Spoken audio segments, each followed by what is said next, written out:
Category Treasure Hunt. This is one of the most fun games I've played with my kids in a while. The basic idea of this game is that the kids sort the items in the blue area into categories, and as they do, they can find treasures. Put the mitten into the clothes group, and oh, I got a treasure. It's Superman. I usually resize the treasures so that the kids can see them better. Then the next person takes their turns and puts the zebra into the animal group. Oh, they got lucky. They got a double treasure, a cupcake, and a shark. There are also visual cues in this area that match the visual cues in the EET, and kids can provide additional descriptors if you want. Since the game is all about motivation, I also have treasures hidden under these descriptors. So if a kid chooses to describe what does it do or what do you do with it, you can move that and oh, they get a cookie. Here's the index page. You can see all the different categories. So if you want to work on the food group, you can go over here to food, and to go to the link, you're going to click Control Click.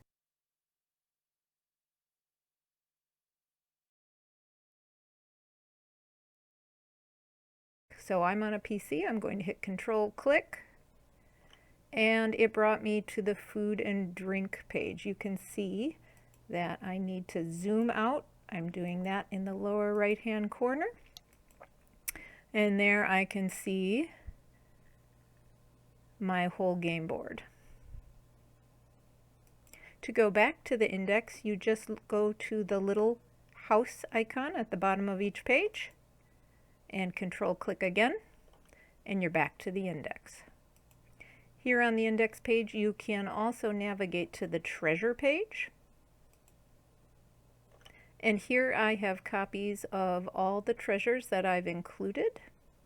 These treasures are also available on each game.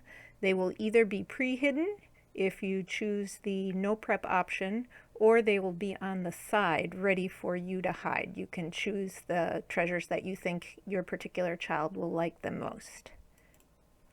These are the treasures that I tend to use the most in this area. I also have some optional lose a treasure if you would like to add those. I don't have any of those pre-hidden, but you can.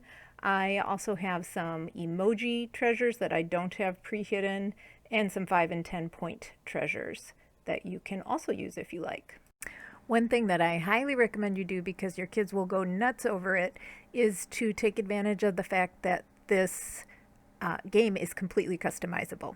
So here you're looking at my custom treasure page. I've included in the product a whole bunch of treasures that my kids really enjoy that are from royalty-free sources.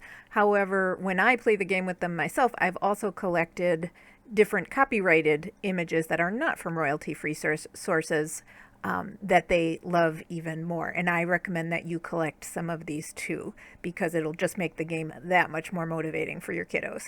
Sometimes you find an image that you want to use, but like this Paw Patrol one, it has a big background that would make it hard to hide behind some of your game pieces. So all you need to do to remove that background is right click on the image, copy the image, then go over to this website Remove BG and hit Control V on a PC or Command V on a Mac to paste it in, and the website will remove the background for you. Right click on the image again, switch back to your PowerPoint presentation, and Control V to paste it into your PowerPoint presentation.